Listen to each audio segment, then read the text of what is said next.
आस्था times, समाजसेवेची आस्था असणारं एकमेव व्यासपीठ। अध्यक्ष महोदय, मला एवढंच म्हणायचं की जरूर आम्ही स्वतः त्यावेळी उच्च शिक्षण मंत्री असताना प्रायव्हेट युनिव्हर्सिटीजचे बिल्स आणले होते, त्याची सुरुवात केली होती।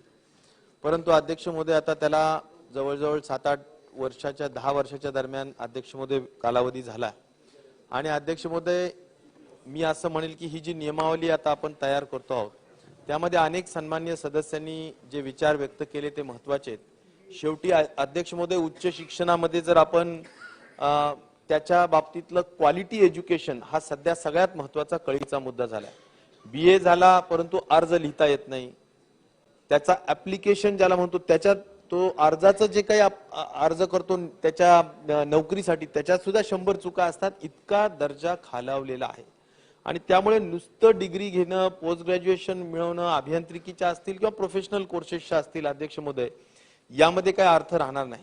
अध्यक्ष महोदय, आजची परिस्थिती काय आहे? जर तुम्ही इंजिनिअरिंग झालेला एखादा ग्रॅज्युएट असेल अध्यक्ष महोदय, त्याला काय पगार आहे आज मार्केटमध्ये जर तुम्ही विचारलं तर 10,000, 11,000, 12,000 रुपयावर, म्हणजे आपण जसं डेली वेजेसचे अध्यक्ष महोदय एखाद्याला 300 रुपये किंवा 352 रुपये काय असेल जो डेली वेजेसचा अध्यक्ष महोदय आपण जो दर देतो त्या दराप्रमाणे अध्यक्ष महोदय इंजिनिअरिंग झालेल्या किंवा डिप्लोमा झालेल्या एखाद्या इंजिनियरला त्या ठिकाणी पगार त्या ठिकाणी मिळतो अध्यक्ष महोदय। याचा अर्थ किती डिग्निटी आणि त्याचा पगार आणि सगळ्याच दृष्टिकोनातून जर बघितलं तर फार हा खालावलेला आहे। ह्याचं कारण काय अध्यक्ष महोदय?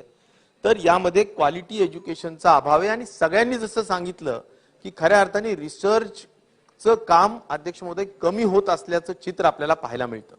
आणि त्यामुळं अध्यक्ष महोदय, एकंदर नुसतं नफेखोरी करण्याच्या दृष्टिकोनातून प्रायव्हेट युनिव्हर्सिटीज निर्माण व्हाव्यात अशी अपेक्षा शासनाची बिलकुल अध्यक्ष महोदय नसली पाहिजे।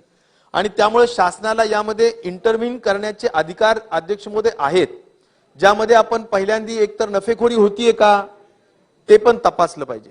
ज्या काही फीज त्या ठिकाणी अध्यक्ष महोदय दिल्या जातात त्या फीजचा आकार जो दिला जातो तो खऱ्या अर्थाने आपण आपल्या एखादी समिती नेमून तपासली पाहिजे अध्यक्ष महोदय।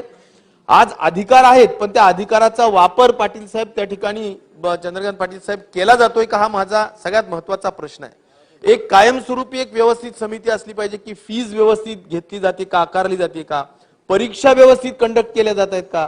अध्यक्ष महोदय, पास करणारी एक महत्त्वाची यंत्रणा म्हणून जर ही विद्यापीठ असतील की 100 मुलं ऍडमिट झाले, 100च्या 100 पास झाले, अध्यक्ष महोदय पास करणारी एक यंत्रणा म्हणून आपण जर का प्रायव्हेट युनिव्हर्सिटीज कडे पाहणार असू की आपण इथे ऍडमिशन घ्या, तुम्ही 100% पास होणार, तुम्हाला डिग्री मिळणार।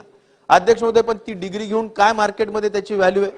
आणि म्हणून या सगळ्या संदर्भाने जर विचार केला तर मला असं वाटतं की पुढच्या पिढीची काळजी जर शासनाला घ्यायची असेल तर निश्चित प्रकारे हे जे अमरेला बिल आपण आणतो आहोत त्याच्यामध्ये खूप बारकाईने लक्ष करण्याची आवश्यकता आहे।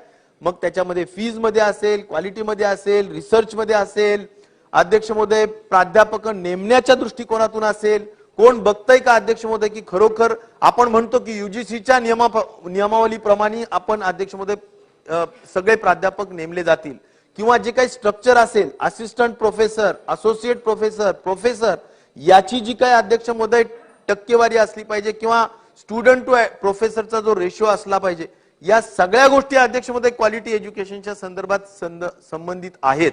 आणि त्यावर जर शासनाचं नियंत्रण नसेल तर मग ह्या प्रायव्हेट युनिव्हर्सिटीचे बिल्स अध्यक्ष महोदय फार हेवायर पद्धतीनं कुठल्याही परिस्थितीत फार मोठ्या पद्धतीनं असं मनुष्यबळ निर्माण करेल की ज्याला बाजारामध्ये काही किंमत नाही। आणि त्यामुळं अध्यक्ष महोदय या संदर्भात खूप बारकाईनं काम होण्याची आवश्यकता आहे, प्रॉपर मॉनिटरिंग होण्याची आवश्यकता आहे।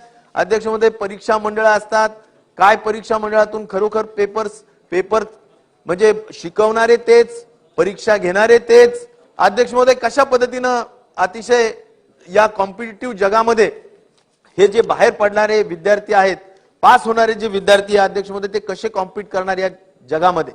आणि त्यामुळं प्रायव्हेट युनिव्हर्सिटीज या सगळ्या युनिव्हर्सिटीजच्या दृष्टिकोनातून खूप बारकाईनं शासनाने लक्ष देण्याची निश्चित प्रकारची आवश्यकता आहे, ती सर्व अँगलनी बघावी। ही अमरेला बिल असल्या कारणाने याला घाई गडबड करू नये, याच्यामध्ये ज्या ज्या काही त्रुटी असतील त्या दुरुस्त कराव्यात अशा पद्धतीची अपेक्षा मी माननीय मंत्री महोदयांकडून निश्चित प्रकारे करेल अध्यक्ष. लवकर. अध्यक्ष महोदय, आमच्या नवीन बातम्या पाहण्यासाठी आजच आमच्या आस्था टाइम्स न्यूज